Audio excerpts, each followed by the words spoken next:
O PAC 2 completou seu terceiro ano de realizações. E 2014 é a reta final desse ciclo. A entrega das grandes obras estruturantes, que exigem maior investimento e mais tempo de execução, ganha ritmo acelerado. Já foram mais de 773 bilhões de reais executados pelo programa, ultrapassando 76% do investimento total previsto. E as obras concluídas já alcançam 583 bilhões de reais, mais de 82% das obras previstas até o fim de 2014.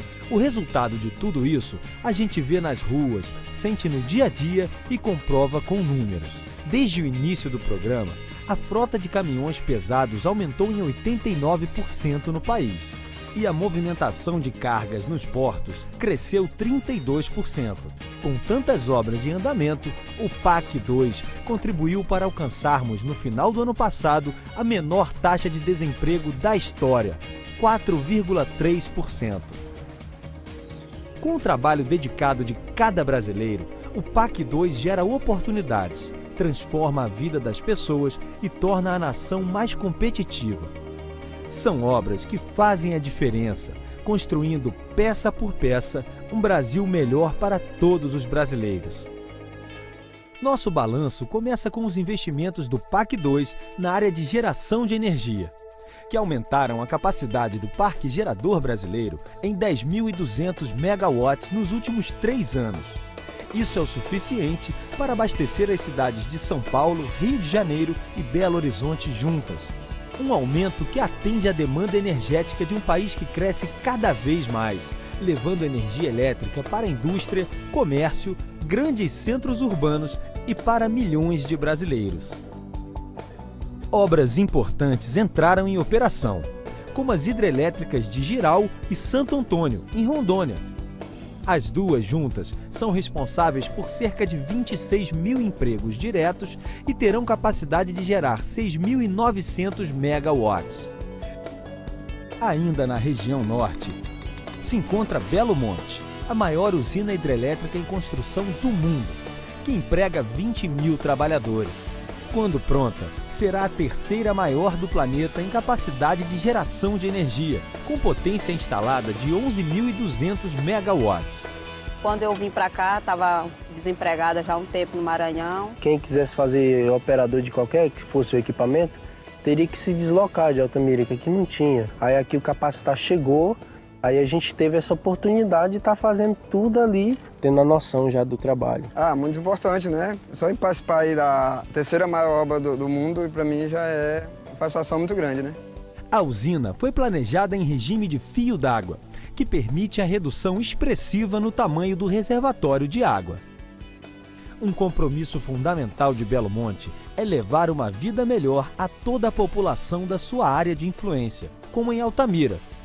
O investimento em programas socioambientais soma 3 bilhões e 700 milhões de reais. São recursos para habitação, saneamento, saúde e educação.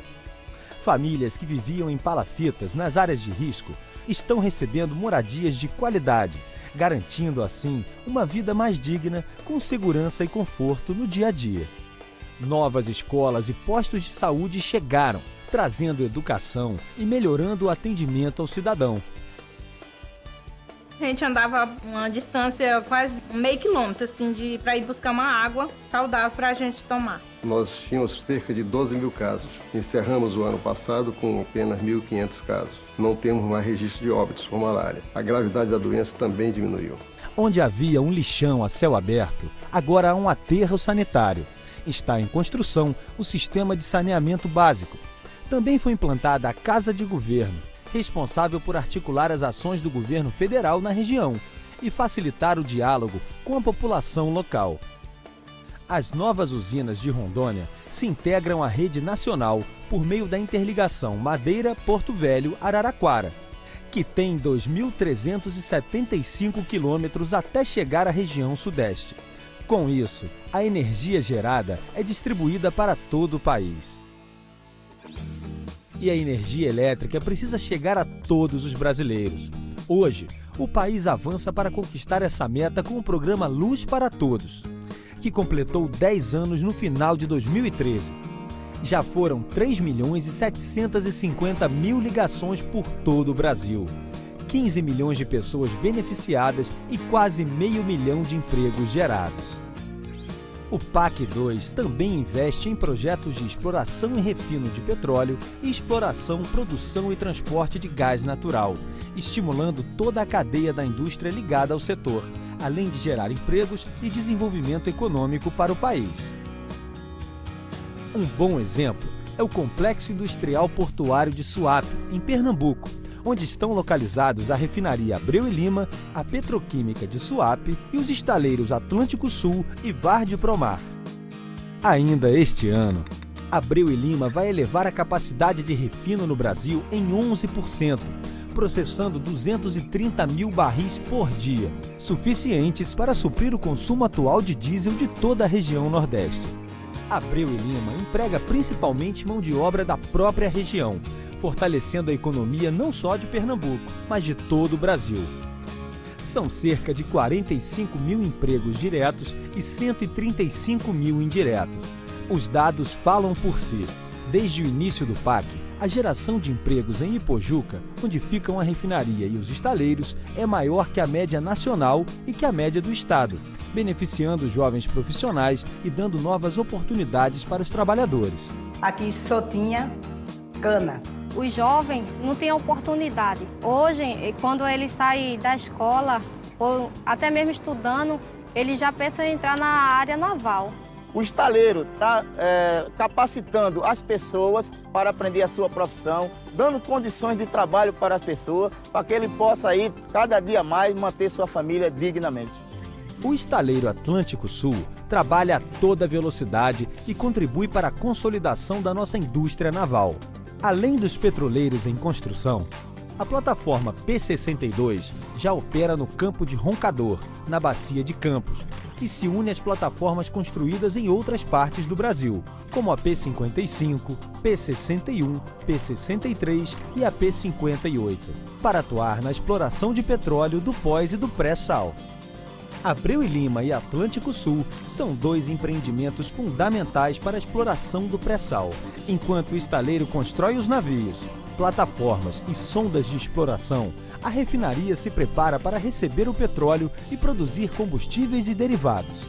Esse trabalho conjunto prepara o Brasil para o futuro, já que todos os royalties do pré-sal serão inteiramente destinados à saúde e à educação. Ver meus alunos tudo bem de vida, tudo bem empregado, tudo consciente, aí me dá prazer. A seca no sertão sempre existiu, mas é possível minimizar seus danos. Com inteligência e planejamento, o PAC 2 investe em uma grande rede de canalização de água para combater os efeitos da estiagem e melhorar a vida de milhões de pessoas. Juntos, o projeto de integração do Rio São Francisco, as adutoras do Algodão e do Pajeú, a vertente litorânea paraibana, o Eixão das Águas e o Canal do Sertão Alagoano levam água por mais de 1.500 quilômetros para abastecimento de água e irrigação. A integração do Rio São Francisco é a maior obra de infraestrutura hídrica do Brasil e vai atender 12 milhões de pessoas em 390 municípios dos sertões de Pernambuco, Ceará, Paraíba e Rio Grande do Norte, que são estados muito atingidos pela seca. Um investimento de 8 bilhões e 200 milhões de reais, que muda a realidade do Nordeste. As obras estão em pleno andamento. As equipes trabalham 24 horas por dia, mobilizando mais de 8.500 profissionais. Um bom exemplo é o túnel de Cuncas 1, entre o Ceará e a Paraíba, com 15 quilômetros de extensão, o maior túnel de água da América Latina. Os benefícios do projeto de integração são muitos. A oferta de água vai garantir o abastecimento nas capitais e a segurança hídrica durante os períodos de seca. A população rural pode viver dignamente em seu lugar de origem, e a obra também contribui para a qualificação profissional dos habitantes da região, além de oferecer cursos de capacitação para agentes comunitários de saúde e ações educativas para comunidades indígenas e quilombolas. A gente recebeu várias capacitações, que foi em gestão, né, da associação, beneficiamento de frutas, capacitação na questão ambiental, então, e várias outras que veio enriquecer mais ainda a comunidade. É o Rio São Francisco, junto com o PAC 2, transformando a vida nas cidades e no sertão. Todo brasileiro merece morar com a dignidade e a estabilidade que a casa própria oferece às famílias. Por isso, Minha Casa Minha Vida está presente em todo o país e já entregou 1,5 milhão de moradias nos últimos 5 anos, beneficiando uma população equivalente à região metropolitana de Belo Horizonte, a terceira maior do Brasil. Outras 1.700.000 casas já estão contratadas. O residencial Viver Melhor, em Manaus, já tem mais de 8.800 unidades prontas, inclusive com adaptação para pessoas com deficiência. O residencial Ecoparque 1, em Feira de Santana, vai beneficiar mais de 200 famílias com muito espaço verde e área de lazer para as crianças. Enquanto em São Paulo, o residencial Sírios oferece moradia para 2.100 famílias. Em Jataí, Goiás, o residencial Cidade Jardim beneficia 990 famílias, que além de moradia digna, recebem uma importante assistência social para adaptação em uma nova realidade. Orientações sobre orçamento doméstico, pagamento de água e luz, coleta seletiva de lixo, cursos de capacitação e direcionamentos sobre a vida em condomínio. Minha casa é plana, não tem risco de enchente. Mobiliei, graças a Deus, comprei máquina, comprei geladeira, comprei o necessário. Assim como em Jataí, cidades em todo o Brasil já receberam equipamentos sociais do PAC 2, como unidades de pronto atendimento, unidades básicas de saúde, creches e centros de artes e esportes unificados. Nas cidades, as obras de mobilidade organizam melhor o trânsito, facilitam os deslocamentos e dão mais tempo para as pessoas. São mais de 143 bilhões para a mobilidade nas grandes e médias cidades do país. Desse total, 50 bilhões são do Pacto da Mobilidade. Os exemplos são muitos. Os BRTs da área central de Belo Horizonte e de Belém vão oferecer transporte público eficiente e de qualidade para toda a população. O trem urbano ligando São Leopoldo a Novo Hamburgo, no Rio Grande do Sul, o monotrilho de São Paulo e o metrô de Fortaleza também são obras fundamentais que darão mais conforto e segurança aos passageiros. O aeromóvel de Porto Alegre já realizou mais de 10.000 viagens, com 185.000 usuários transportados, enquanto o VLT da Baixada Santista vai beneficiar cerca de 1.800.000 pessoas quando estiver concluído. No Rio de Janeiro, está outra obra fundamental para facilitar a vida dos cariocas e dos turistas que visitam a cidade, o BRT Transcarioca. Ligação entre o aeroporto do Galeão e a Barra da Tijuca. Ele vai reduzir a duração das viagens e organizar o trânsito dentro da cidade. O BRT Transcarioca também se integrará ao metrô e aos trens urbanos, facilitando ainda mais a vida dos usuários. Quem já utiliza um sistema de transporte similar no Rio de Janeiro aprova as mudanças. Com o BRT facilitou bastante o trânsito, uns 30% menos engarrafado ficou.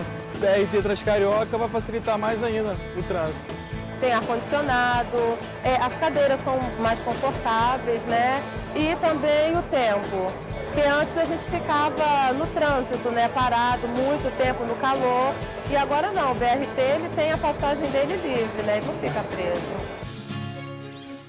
O balanço segue com os investimentos em logística do PAC 2, que são fundamentais para melhorar o tráfego dentro e fora das cidades, reduzindo acidentes e diminuindo o tempo do percurso de quem se desloca pelo país levando cargas ou a passeio. Quase 7.000 quilômetros de rodovias federais estão em obras de construção e ampliação. E já foram concluídos mais de 3.000 quilômetros de estradas nesses 3 anos, cortando o Brasil pelo interior e chegando aos centros urbanos. A Via Expressa de Salvador, a maior obra viária da capital baiana dos últimos 30 anos, já está pronta. Partindo da BR-324, seu conjunto de viadutos, túneis e pistas facilita o acesso ao Porto de Salvador.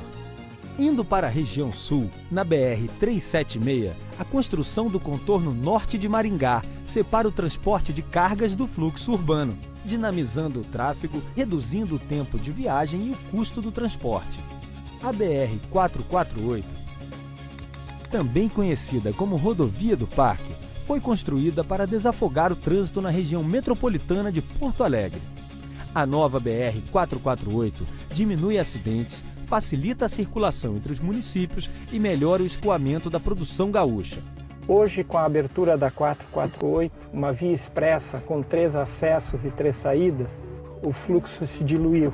Nós temos uma criança deficiente física, uma netinha, e seguidamente vai para Porto Alegre, para o Hospital Santo Antônio, e às vezes a gente ficava no trânsito ali parado, no congestionamento, sol ou chuva. Na rodovia do Parque, uma velocidade melhor, em que se diminui todos os tempos e são pontos específicos de saída, então diminui todos os congestionamentos. Agora melhorou 100%, 100%. O PAC 2 entra no ano 4 e já é possível sentir o seu legado. Um país mais competitivo, com mais emprego e qualidade de vida para todos. PAC 2, a gente faz um Brasil de oportunidades.